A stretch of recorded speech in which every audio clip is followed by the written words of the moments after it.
bagong James Santos' Channel.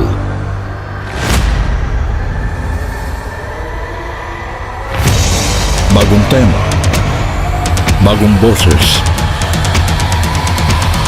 may komentaryo. Ang pangangaral ni Brother Eli Soriano.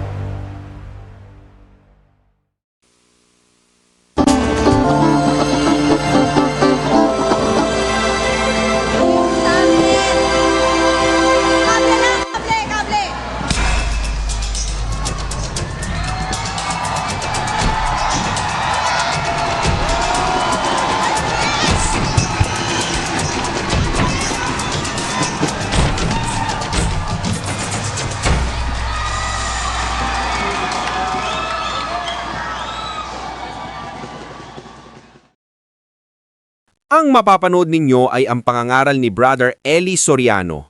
Patutugtugin natin ang buang video nang hindi mawala ang konteksto ng kanyang ipinapangaral. At ginagawa natin ito sa pamamagitan ng fair use. At bibigyan natin ng komento pagkatapos ng video. Sumaybay ng ating Bible exposition through our TV show Ang Dating Daan. Kami po ay nalulugod na naririto muli ngayong gabi ang ating mga kaibigang Church of Christ. Meron po rito Baptist, Iglesia ni Cristo, Christian Alliance, meron JIR, may MMC, may Born Again, at mostly merong Catholics. Meron din po tayong Mormon na kabisita ngayong gabi. Kami po ay nagpapasalamat sa inyong pagbabalik na hindi po kayo lubusang nadadala dito sa ating isinasagawang ito. At ang amin pong pakiusap, sana po ay kung meron kaming nasasabing hindi maganda para sa inyo, huwag kayong huwag kayong magalit dahil ang pakiusap ko po, suriin ninyo. Kagaya nung ini-issue po sa akin sa TV ng JIL at saka ng grupo ni Mike Velarde na ako raw naninira. Pati yung grupo ni Crisologo, mga miyembro niya, nagkakalat. Napakinggan mo yung puro paninira lang naman ang ginagawa noon. Gusto ko pong bigyan ng kahit ilang sandali ito dahil doon sa aming nakamit doon sa duty free sa Clark na nakilala ko, galit sa akin. Kaya karawag siya galit. Sabi doon sa mga kasamahan ko, sinisiraan lang naman kanyan yung ibang relihiyon Ganito po, para doon sa kaibigan na yun, at para sa iba pang concern. Yun pong paninira, bawal ng Diyos yun Hindi ko po maaaring gawin yon, manirampuri. Yun ho kasing paninirampuri, yan ho ay paglabag na direkto sa Diyos, sapagkat bawal ng Diyos ang manirampuri sa kapwa-tao. Tingnan ninyo sa awit, ganito ating mababasa. Sa 101.5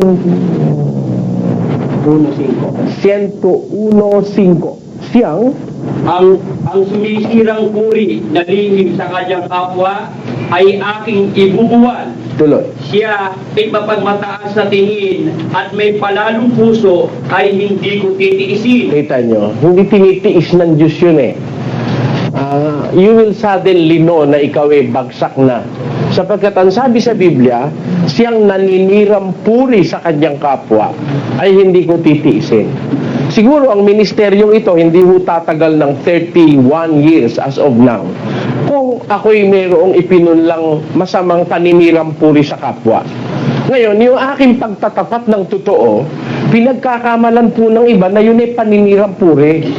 Iba po yung paninirang puri kaysa pagsasabi ng katotohanan. Pakinggan nyo sa 58.1 ng aklat ni Isaias. Ganito ang ating mababasa. Umiyaw ka ng malakas, huwag kang magpigil. Ilakas mo ang iyong tinig na parang pakakap at iyong ipahayag sa aking bayan ang kanilang pagsalansa. Kita nyo, utos po ng Diyos yun na yung mga ngaral, pumiyaw ka ang wika ng malakas, huwag kang magpigil. Itaas mo yung tinig na parang pakakak at ipahayag mo ang wika sa aking bayan ang kanilang mga pagsalangsang, yung mga kasama ang ginagawa sa relihiyon. Utos po ng Diyos na sabihin yun para wag kumalat yung kasama at pandaraya ng mga, lalo na ng mga pastor. Ipinapasigaw po ng Diyos yun Kaya nga kami, ginagamit pa namin ang broadcast media to abide by this commandment of God na sumigaw ka ng malakas, sabihin mo ang kanilang mga pagsalangsang. Kasi kung wala namang sisigaw ng mga itinuturong mali, ginagawang mali ng iba't ibang iglesia, kayo na humatol mismo kung sino ang maitutuwid. Kung walang magulang na nagagalit sa anak pagka mali ang ginagawa, matutuwid ba yung anak? Dire-diretso nang gagawa ng masama yun. Kung walang batas na umaawat sa paggawa ng masama sa isang bansa, mabubulok na ang pamayanan. Walang batas Tingnan nyo sa ating konseho, hindi lang sa konseho municipal, hindi lang sa konseho ng isang syudad, hindi lang sa halls of Congress, even in the Senate, meron ho tayong mga check and balances sapagkat mayroong pumupuna sa ginagawa ng presidente, ng senador, ng mga representante para ma-balance. Sapagkat kung wala pong pupuna, magdidire-diretso yung mga politikong manluloko para dayain ng bayan. Ganyan-ganyan po sa relihiyon. Hindi ko mo ini-expose mo yung maling gawain sa relihiyon, naninira ka. Iba ho yung paninira kaysa sa pagtatapat ng katotohanan. Ganito, halimbawa, sinabi ko, itong taong ito, magnanakaw. Hindi naman siya magnanakaw. Anong ginagawa ko? Naninira ako ng puri. Hindi naman magnanakaw, sinasabi ko magnanakaw Pero yung magnanakaw, sinabi mong magnanakaw, hindi naman lang layon mo, siraan siya ng puri, pagtapat mo ang totoo, para makaiwas yung mga tao na, halimbawa, sabi ko, dito po sa Quezon City, meron akong kilala ritong magnanakaw, nakarating dito sa inyo, dito sa Mandaluyong. Meron hong magnanakaw sa amin, nandito nakita ko. Yung maniwala sa akin, nagsara ng bintana. Yung hindi naniwala, okay lang. Nung sumala kayo magnanakaw, nanakawan sila. Yung pagtatapat ko, nakabuti rin sa naniwala na meron na magnanakaw. Dahil nga, yun parang antidote, parang bakuna na, parang huwag kang tabla ng masama, pabalita mo na agad. Ganun po ang layunin namin. Wala kaming layuning manirang puri. At alam niyo ba yung paninirang puri? Libelo. O kaya yung tawag doon oral defamation. That is penalized under our penal code. Pwede kong idemanda kung naniniwala lang sila na naninirang puri ako, lalaki nilang relihiyon. Di madaling-madali nila akong maididemanda. Mga miyembro, huwag kayong patangay sa mga pastor nyo na sasabihin naninirang puri ako. Hindi. Dahil pwede ko idemanda at ipakulong. Tuwa yan pag nakulong ako yung mga pastor nyo. Bakit? Kasi ako lang naman na nagbubulgar ng mga masasamang ginagawa nila sa relihiyon Yung mga aral nilang mali. Kung talagang paninirang puri yun, maididemanda ako ng mga yun. Ba't hindi sila nakakapagdemanda?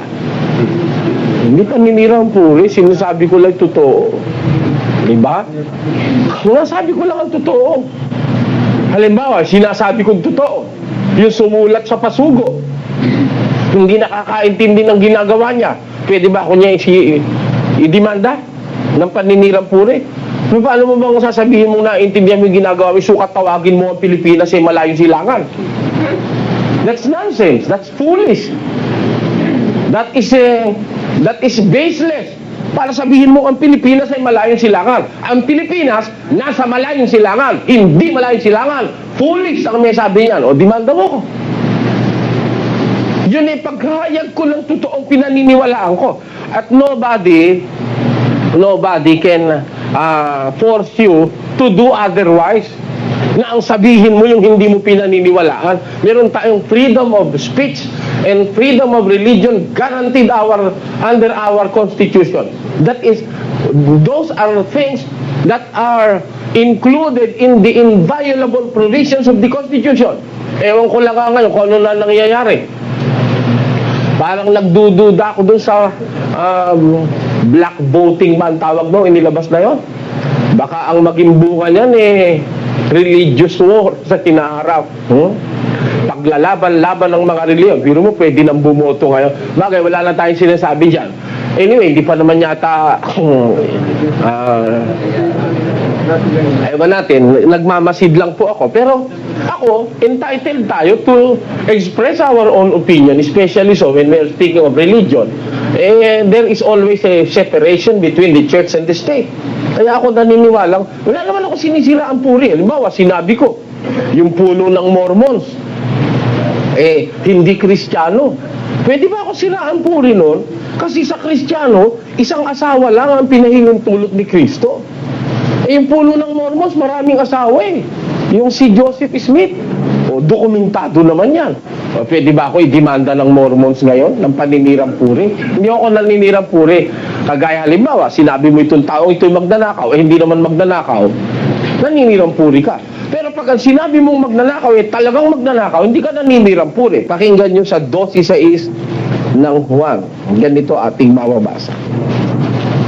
Ito'y sinabi nga niya, hindi sapagkat ipinagmamalasakit niya ang mga dukha, kundi sapagkat siya'y magnanakaw at yabang nasa kanya ang supot ay kinukuha niya, ang doon ay inilalagay. Meron isang babae merong pabango, napakamahal ng pabango, binasag kay Kristo, paanan ni Kristo. Kinuskus pa nga yung buhok niya doon sa pabango, kinuskusan yung paanan ni Kristo. Sabi ni Judas Iscariote, sayang naman yung pabango. Mabuti dyan, ipinagbili ng 300 denaryo at ibinigay na lang sa mga dukha. Ayun, iniabuloy na lang.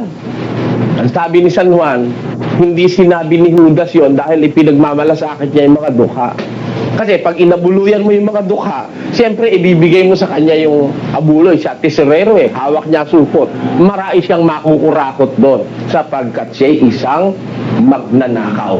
Sinisira ang bampuri ni Juan, si Judas? Hindi ho. Isinusulat niya lang ang katotohanan. Kaya ako ganun din. Hindi pag sinabi ko, yung aral ng El Shaddai na babalik rin ang payong mali, hindi ako naninirang puri. Wala naman akong personal na galit kay Mike Bilarde. Yung payong, kaya ginawa yun, talaga ang tatang na nun, yung mahaba. Binaliktad mo, hinawakan mo yung, ano yun? Paninirang puri ba yun? Hindi paninirang puri yun. Biro mo paniniwalain ka sa bagay na hindi totoo?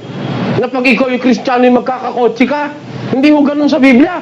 Labag sa Biblia yun. Ang sabi ni Kristo sa 12 ng Lucas, pakinggan nyo ang sinasabi ng ating Panginoon. Yung mga pastor ngayon ng born again at niyang mga iba't ibang kongregasyon dyan, pinananampalataya ang tao sa Diyos na umaasa ng mga literal things, mga material things. Hinahakot nila yung tao sa pag-asang material. Materialismo ang naipopromote. Nawawala yung pananaw panlangit. Hindi kagaya ni Kristo, ang sabi niya sa mga alagad niya, huwag kayong magtitipon ng kayamanan sa lupa. Huwag kayong umasa sa mga bagay na narito sa lupa. Ang inyong itipunit, asahan nyo nasa langit. Itong mga pastor ngayon, itong mga ngaral, dadami pera mo. Magkakaroon ka ng maraming berde, dolar. At ikaw pagpapalain, magkakakotsi ka sa isang linggo. Ako. Ganun ba kung mangaral ang diwa ni Kristo? Sabi ni Kristo, magmasid kayo. At sinabi niya sa kanila, magmasid kayo, at kayo'y mag-ingat sa lahat ng kasakiman. Bakit? Sapagkat ang buhay ng tao ay hindi sa kasaganaan ng mga bagay na tinatangkilik niya. Kita nyo? Sabi ni Kristo, mag-iingat kayo sa mga kasakiman. Magmasid kayo, mag-ingat kayo sa kasakiman. Sapagkat ang buhay ng tao, wala sa kasaganaan ng kanyang tinatangkilik. Lalo naman yung kaligtasan mo. Kaya ang mga unang Kristiyano, mga gutom Pakinggan nyo, apostol pa ito Walang kotse, gutom.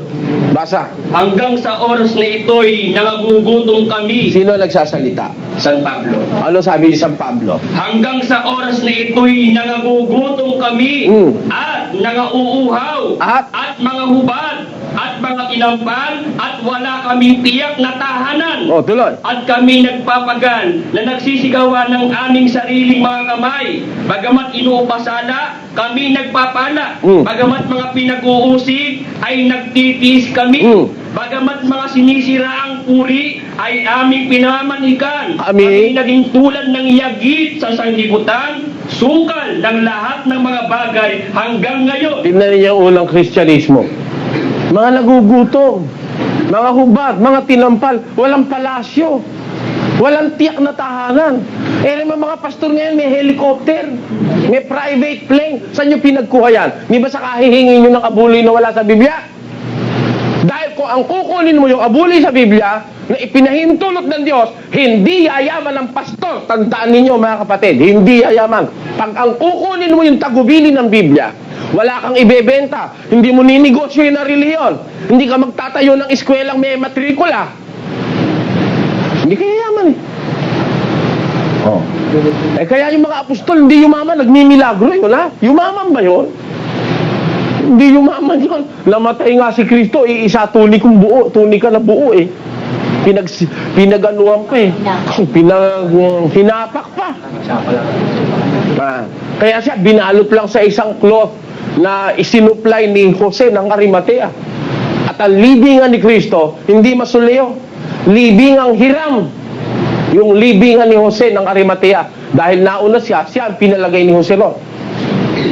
Ay mga pastor ngayon eh, daigang mga hari, ang mga monarch, talaga naman may sariling private plane, kumikita ng $300 million a year.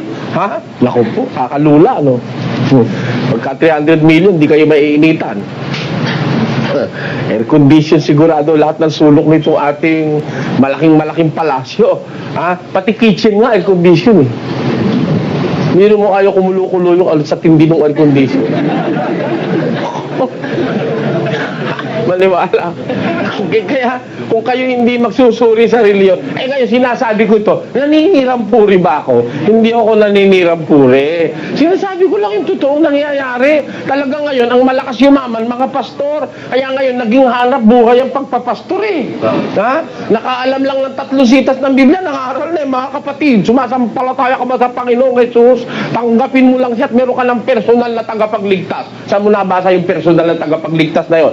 Bobo, wala sa Biblia yung personal na tagapagligtas. O sige, lahat ng pastor na nagsasalita niyang personal na tagapagligtas. Humanap kayo sa Biblia kahit isa lang.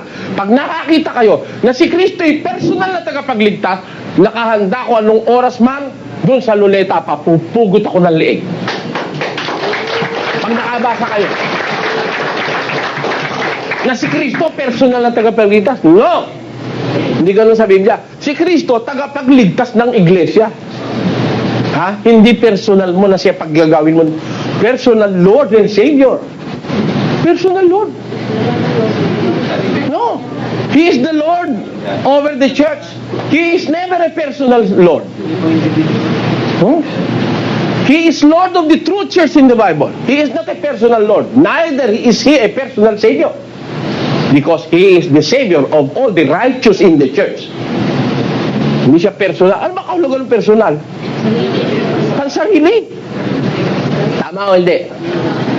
Alam ba nyo pansarili? Eto, bibigyan ko kayo ng halimbawa ng isang pansarili. Unang Korinto 7. Pakinggan nyo. Eto, pansarili. Personal mo talaga ito. At tungkol sa mga bagay na isinulat ninyo sa akin, mabuti sa lalaki ay huwag gumipo sa babae. Tuloy. Dadapat dahil sa mga pakikiapid, ang bawat lalaki ay magkaroon ng kaniyang sariling asawa. Ayun, yun lang ang personal na kailangan mo. Sariling asawa. Huwag ka makikisosyo sa iba. Masama. Talagang yung asawa, sarili mo lang yun. Kasi pag ginagamit yung sarili o personal, talagang ikaw lang. Walang access yung iba ron. Yung asawa, ganon. Pero pag sinabi mo, si Kristo sarili mong tagapagligtas, swapang mo naman, di mo na kami tiniran. Sinarili mo eh. O, naiisip ba ng mga born again yung kagaguhang sinasabi nila na yan? Ngayon, kung sabihin ko to, naninirang puri ba ako? Mga miyembro naniniwala sa pastor nyo, mag-isip kayo, alam kong may isip kayong bigay ng Diyos. Ginagago ka lang ng pastor mo, pinapaniwala ka, naninira ako. Sinasabi ko totoo na si Kristo hindi personal Savior. Hindi siya sariling tagapagligtas sapagkat siya tagapagligtas ng iglesia. 5:23 ng Efeso. Pakinggan nyo. Sapagkat ang lalaki ay pangulo ng kanyang asawa gaya naman ni Kristo na Pangulo ng Iglesia na siya rin ang tagapagligtas ng katawan. Alin ang ililigtas ni Kristo? Yung katawan. Ano yung katawan? Sa 1:18 ng Colosas. Pakinggan nyo. At siya ang ulo ng katawan sa mga pigbagay ng Iglesia. Alin yung katawan? Yung iglesia. Si Kristo tagapagligtas ng katawan. Entonces, si Kristo tagapagligtas ng iglesia. Ano siya? Di tagapagligtas ng iglesia, hindi personal savior. Oh. Marami kayong dinadaldal dyan sa television Dahil yung nakukumbirti, dinadala nyo sa malimpan na palataya, personal Lord and Savior. Saan mo sa Biblia kukunin yan? Kaya nga sabi, yan wag mo haharapin si Soriano. Yun naman ikaw, yung naninira lang kaya ikaw ayaw namin makiharap doon. Kaya ayaw mo makiharap, hindi ka makakalusot. Yun ang totoo nung. Pero paninira, hindi ako naninira. Ha? Totoo sinasabi ko Totoo nasa Biblia Hindi naman ako naninira ba't ako maninira? Ano magagawa? Bawal ng Diyos manira. Ba't yun ang gagawin ko? Kaya ako nag-i-expose. I am compelled to do so. Sapagkat nararamdaman ko sa bansang ito, 400 taon na tayong niluloko sa relihiyon. Pagka hindi ako sisigaw, wala namang malakas ang loob na sisigaw. Lahat lang ng bobola Puro pambobola Nagpupuri sa Panginoon. Pupuri sa... di ba doon ka dinadala sa mga sayaw-sayaw? May rock and roll, may concert pa pagka may fellowship. Di ba yun, nandun doon kayo dinadala, tinuturan. Tumalong kayo, hello, praise the Lord! Hello, praise the Lord! Thank you, amen and amen and amen. Tapos gaganon ka ng gaganon. Parang di mo, nag-i-erase ng blackboard. Saan mo nakita sa Biblia yon? Asan sa Biblia yon? Paninira ba ito? Hindi paninira ito. This is an expression of what I am witnessing sa relihiyon. Mga itinuro sa membro, mga lundag-lundag, mga ganon-ganon. Wala sa Biblia yun Wala pagka magre-relihiyon ka, pinagsususo. Tayo tayo lahat mga kapatid. Taas ang kamay mga kapatid. Balik ta rin ang payong mga kapatid. Taas ang passport. Nasa Biblia ba yun? Itaas ang passport? Saan ba tayo mo sa Biblia itataas ang passport para makaalis papunta ng Hong Kong? Bakit yung iba nagpunta sa Hong Kong, hindi naman tinaas ang passport, nilagay sa bulsa? Nakapunta ng Hong Kong. Di ba ano yan? Hindi ba invento yan? Ano sabi ni Kristo tungkol dyan? Pakinggan nyo sa 1:14 ng Tito. Na huwag makinig sa mga katha ng mga Hudyo. Bawal yung makinig ka sa mga katha-katha At sa mga utos ng mga tao Na nagsisinsay sa katotohanan. Pasinsay ka sa katotohanan yan Tapos galit na galit sa akin yung mga El Shaddai, mga kababayan ko, kung alam nyo lang. Ang nasa loob ko, hindi kayo magagalit sa akin. Bakit? I'm risking my life because of this. Na isa sa panganib ang buhay ko dahil sa pagsasalita kong ito. Kahit hating gabi, tinatawagan ako sa telepono. Nung ka palang nakakatulog, pagsagot mo, Soriano, opo. Maghintay ka, sandali ka na lang. Hindi ka matitigil ng pag-atake sa amin sa iglesia? Sandali ka na lang, sasabog ka. Kaya ako naniniwala, by doing this, I am risking my own life. Pero hindi ako natatakot. Kasi kung wala namang magsasalita at pupuna sa ginagawang panbobola ng mga ministro sa ating panahon sa kanilang mga miyembro, wala na, kawawa Pilipinas. Hirap na. Tapos niluluko pa. Ginawa na tayong alipin sa relihiyon 400 taong nakakaraan hanggang ngayon. We are living in a democratic country but we are practically and literally slaves of religious leaders. We are not free. Bakit? Kung ano sabihin sa atin, yun ang ating way of thinking. Kung ano sabihin sa atin, yun ang ating way of life.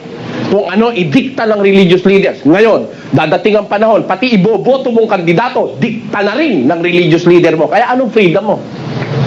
Is there any freedom anymore? I do not think so. Kahit magalit sa akin ang mga kinaukulan, magalit sila sa akin. So long na hindi nagagalit sa akin ng Diyos, magalit na kayo lahat. Kung gusto nyo nga, pati mga miyembro rito, sabi ko, magalit kayo, magkampi-kampi kayo, subukan nyo. Ako naniniwala, kung na, sabi ni San Pablo sa 13:8 ba ng Ebreo yun? Pakibasa mo.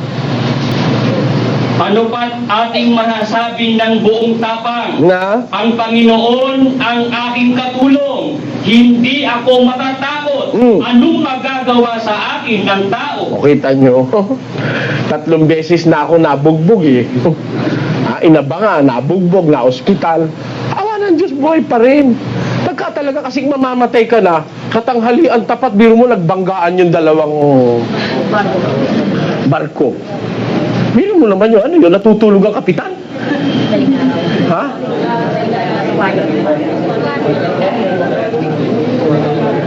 Madaling araw, alas 4 na umaga. Hindi, meron din nagbabanggaan ng ano eh. Nang araw na araw, yung Doña Paz ba, di ba nakabangga rin nung ano yun? Pagka talagang oras mo na, kahit ikaw ay nasa sarili mong kwarto at wala kang kaaway doon, walang bomba eh. Pag oras mo na, maninigas ka na lang mag-ising. Minsan nasa banyo kay maninigas ka eh. Di ba? Pag oras mo na, pero pag hindi mo pa oras, if it is with the will of God, hindi mo na maaawat yun eh. Pero pagka ikaw ay mapagserbisyo sa Diyos, maawa ang Diyos sa'yo. May awa ang Diyos sa atin. Ako naniniwala, ako yung nagiging kasangkapan ng Diyos sa pagtutuwid ng kapwa ko tao.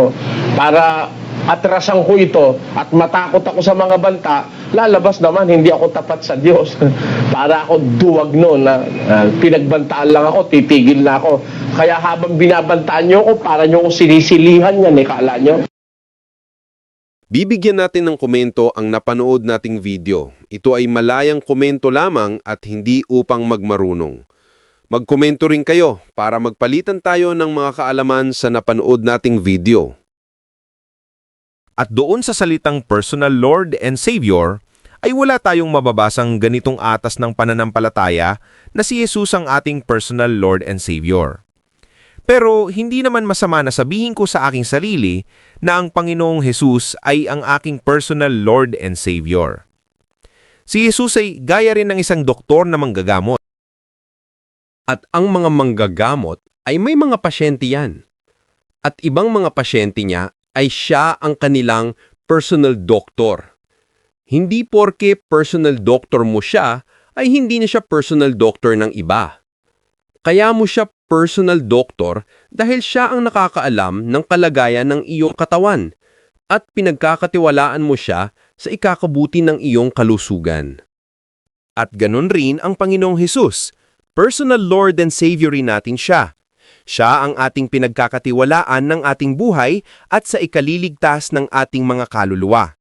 Kaya walang mali kung ating personal Lord and Savior ang ating Panginoong Hesukristo.